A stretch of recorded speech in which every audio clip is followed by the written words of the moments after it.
everyone, and welcome to another video. Now, as you can probably see, this is not my usual setup, but I'm actually going to be showing off how I make my like boxes for some of my anime sets, because as we know, we all love a good chipboard box or chipboard set, although that's not necessarily the standard anymore. And I've had quite a few people asking me how I make them, so this hopefully will be a pretty easy, quick guide to show you what I use, and it's not perfect, but hopefully this will give you some idea of how I do it.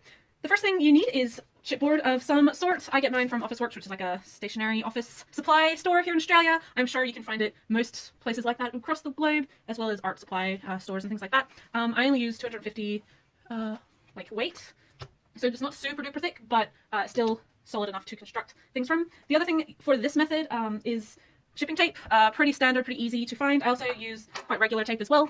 A good pair of scissors. Again, I have two sizes because the larger ones are for longer stuff and the shorter ones are for more small changes I need. And most importantly, especially for this sort of thing, is adhesive paper. So this is the brand that I use, but I'm sure there are hundreds of brands. And this is paper you can put into a printer, an inkjet printer, and it'll print out on it. I use the matte one just because I think gloss is a little bit harder to work with, and it also has like more transfer issues if you're actually putting it on the shelf and have other things next to it, and just ink wearing away over time and that sort of thing. So I use the matte. And yeah, so hopefully this shouldn't be too difficult. You also need a ruler. That's the other big thing. So what I do, first of all, is I get the standard, like what I want to put into this box. So I'm going to be making one for Snow White with the Red Hair, which is a series that will have 2 of these sets. By the end of it, I don't have the second season because it hasn't been released yet here in Australia or in the UK. But from that, I use a pen to make a mark. So just here at the top, it doesn't have to be super duper accurate, but just at all 4 corners, make a mark, so you have a rough idea of sort of the size of the sides you want.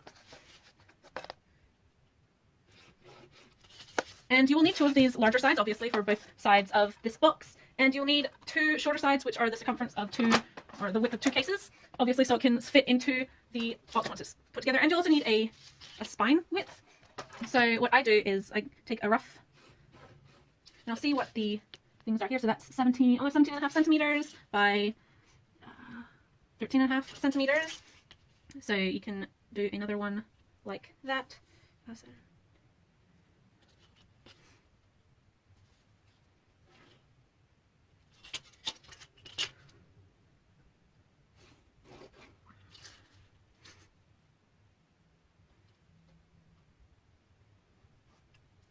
And you can probably see that this bit of chipboard is quite cut up. I have been making boxes. I wanted to try out a couple different techniques, and this one I think is easiest. It uses it's the least messy out of all of them. So again, just taking this measurement, so it's about 3 centimeters.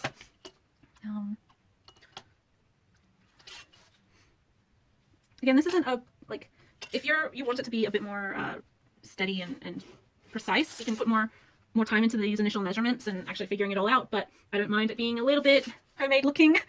So again, I'm trying to utilize as much of this as I can, and I want to use this bit here for the spine, so I can get as much as I can out of this bit of chipboard. So that's 3 centimeters by 13.5. So you always want to check your measurements before you just start drawing lines, because if they don't match up, you have a little bit of wiggle room with this, but it just makes things easier if you get it right the first time. 13.5, wasn't it? Yeah, 13.5.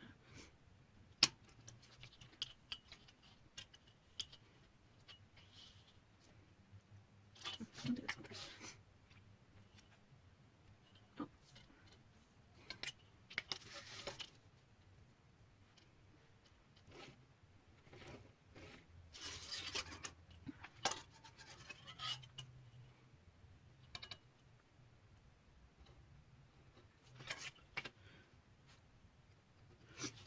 Alright, so that's sort of my base. This could be a lot better actually, but we'll see what. It's a little bit harder on the edge here, but yeah, don't be afraid to draw new lines or anything if you think you've screwed up the first time. You wouldn't be the only one. There's a bit of trial and error with this. It's not going to be perfect the first time, and don't get disheartened if you're still a bit unsure. But yeah, so these are going to be the 4 sides of the main box itself, and then the spine is the bit that we do at the end. Now, to actually cut these out, you can either use a box cutter like this, a Stanley knife, or you could use a guillotine, which is probably what I'm going to be using.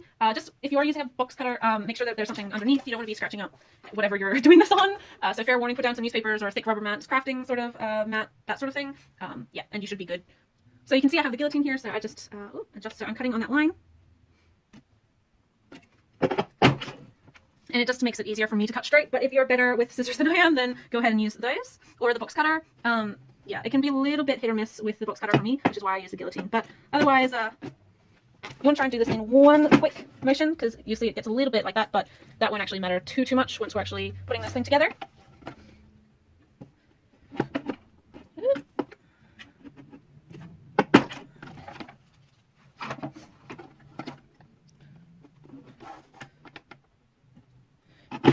Okay, so I'm finished with the guillotine. I just sort of skipped ahead to get rid of this. These are all trash. But as you can see, I now have 5 pieces here, 2 larger sides, 2 shorter sides, which are the same width as the bottom side, and one long, smaller this way but longer this way, that is the same width as this. So this is the spine of our box. These are the top and bottom, and of course these are the 2 sides. So yeah, from here it's pretty simple construction. This is where I use the shipping tape, and we want to lay the pieces out like so that we're taping all of these into one long snake both sides. So again, shipping tape. You can actually do it either this way and this way, or just across the 2. I'm going to do this way just because I think it gives the joint a little bit of a tougher hold, and then the excess I just put around this side. At this point you don't really have to know which way you're going to be folding it, and then we'll put extra tape on this side too, so we have a whole, and you can see it doesn't really match up too well there just with this extra space here, but again, it's not, once it's covered with the paper you don't really notice it all that much. And considering these sorts of slip boxes, you want to have a little extra space to actually get the discs in and out, or the cases in and out. Having that extra space isn't necessarily a bad thing. And you want a teensy bit of room between so you can actually fold these, but not like a huge amount, maybe like 1 millimeter. And again, you can just put it on one side, like so, and then stick it to here. Make sure that all the top and bottom are lined up, but the rest is not super important for lining up. Stick that down, and then on this side we have here,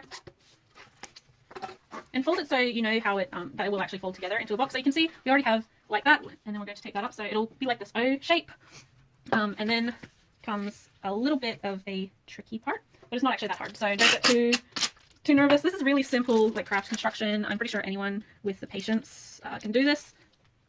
It doesn't take any sort of exorbitant amount of, or extraordinary amount of skill. There you go. And again, when these are covered, you won't see any of this tape or creasing. It'll be, at least with the paper that I use, the mat actually does hide quite a bit. It's quite forgiving, so if you make mistakes, don't worry too much about it.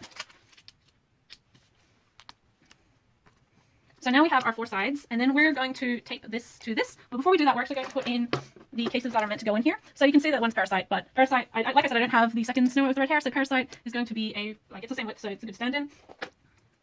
Get more tape. And so I do it this way. I put it on this side first, pull it down, and then I flip this so it's standing. So you have a pretty good idea. It's not going to be too wonky or anything. And then I slip these out, and then you can actually, I find it's a little bit easier if you cut the tape. So like so, and then just inside and inside, and on this side as well. And inside. Again, if it's a bit rough, that's not such a bad thing. It just gives you a little bit more space to work with. And then we're going to put the spine on. So here's my spine, and you can see it's actually fits pretty well. And what I did for this one, I get a long piece of shipping tape that will cover the whole thing, and I put it on like so, and then I bring it around the top. This might actually even be a little bit too long piece of shipping tape, but that's all right.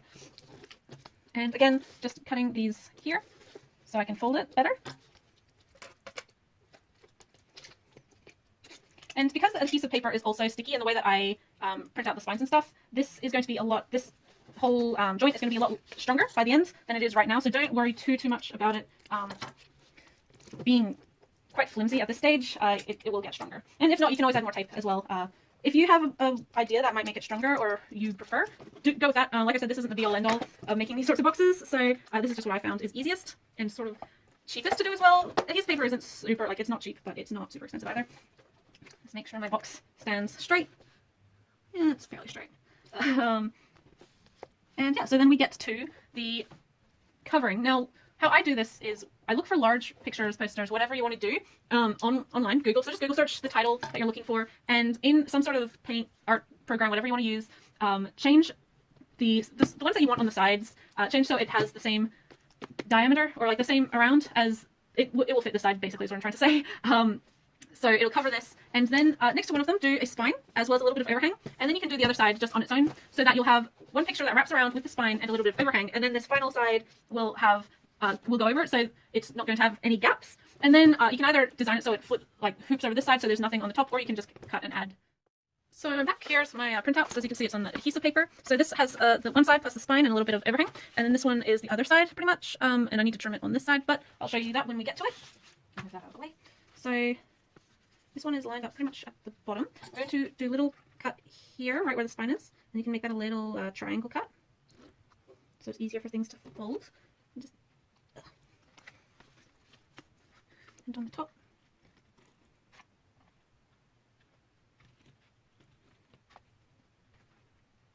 And the way you can, I mean, if you're more savvy at this, or once you've had some more practice, you can actually design your other side without the spine to actually have a longer this side, so it flips over this way to be the top of the box.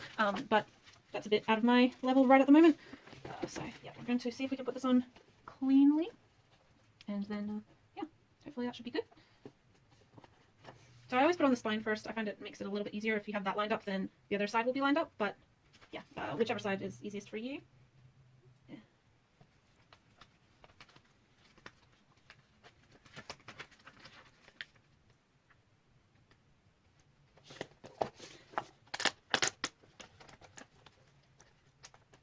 That there. No.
Over on this side.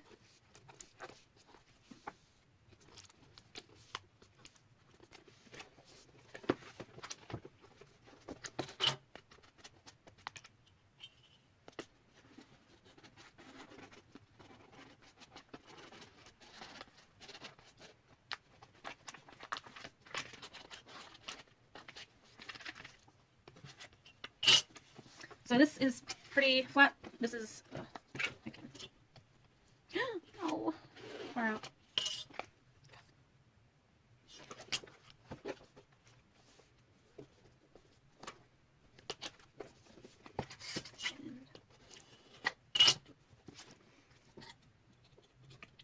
I'm going to cut that at an angle so that's easy to fold down.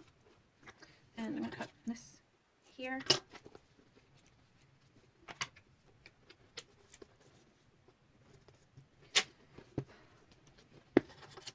And again, cut a little triangle here, so you can fold it over on the inside. And then at the top, we actually cut like a big triangle here. Put that extra bit there. Fold it over the lip like that, and then fold it over the top like that. You can see it's like there's a bit bumps because of the tape and stuff, but it should be okay. And if you saw, I messed up a little bit here, but luckily I have a solution to that as well. So you'll just see me screw up a whole lot with these. It does take me a little bit of time and effort, and filming on top of this is a little bit harder than I imagined, but hopefully you guys will forgive me. And then I'm going to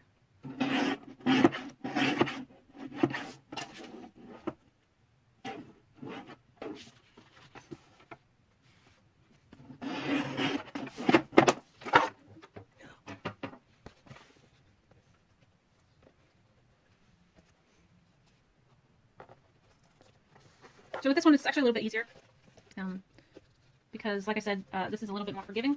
So then we can just peel this side off, roughly where you want it.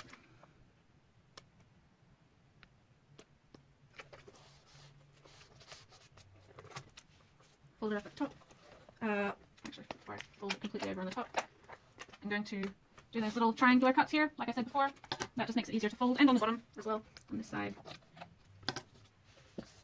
And I find it actually does help having the things in there, so you can flatten it, but of course make sure you do the inside first.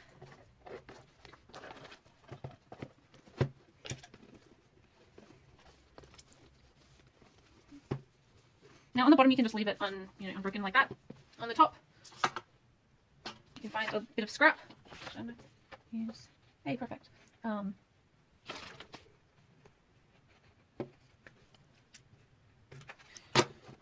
just guillotine again.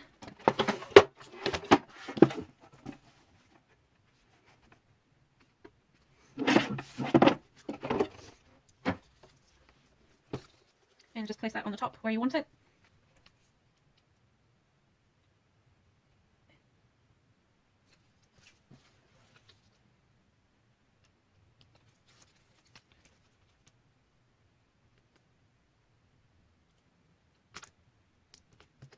So push it down, get these out.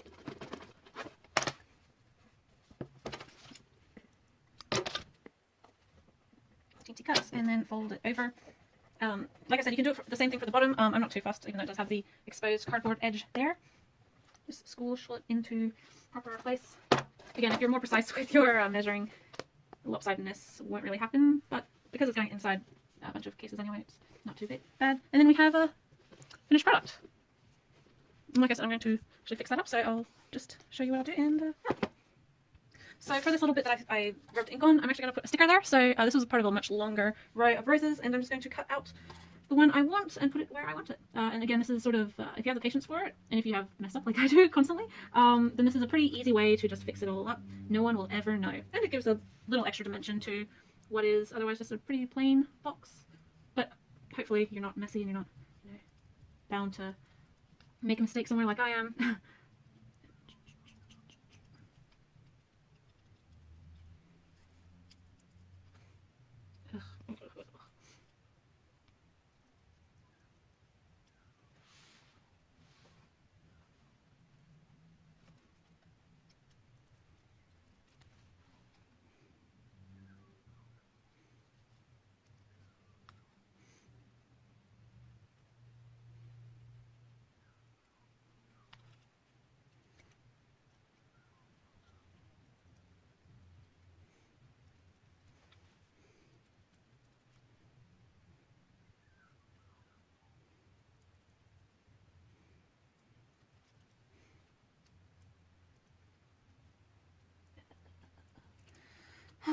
Last little bit.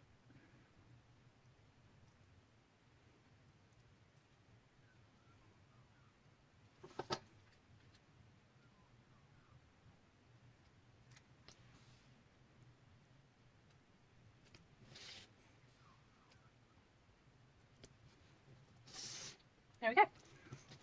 So it just gives a little extra dimension to that spine. Of course, it would look fine without that, but even if you don't screw up, you can put stickers or whatever you want. There's no set correct way to do this. I was mainly just showing you how to actually put the box together. There is another way you can, which includes like glue and like poster card and stuff like that, but I did attempt it, and it did turn out a little more solid than this sort of box, but it was a lot messier. With things like having to wait for the glue to dry, and it all depended on the sort of glue you used, and it was a bit much if you're not really wanting to spend a super long time on it. But yeah, I did do a couple different sorts, and this one I found was the easiest and fastest to get the sort of result I find is pretty standard from companies. And like I said, you can put in a lot more time and get it a lot nicer and neater looking than this, but for the camera and for just like a quick one, I think this turned out pretty good. But yeah, thanks. I hope this helped some people. I know people have been asking me how I make mine for a long time. Basically just exactly how I showed you, and yeah. Otherwise, I'll see you in the next video, guys. Bye.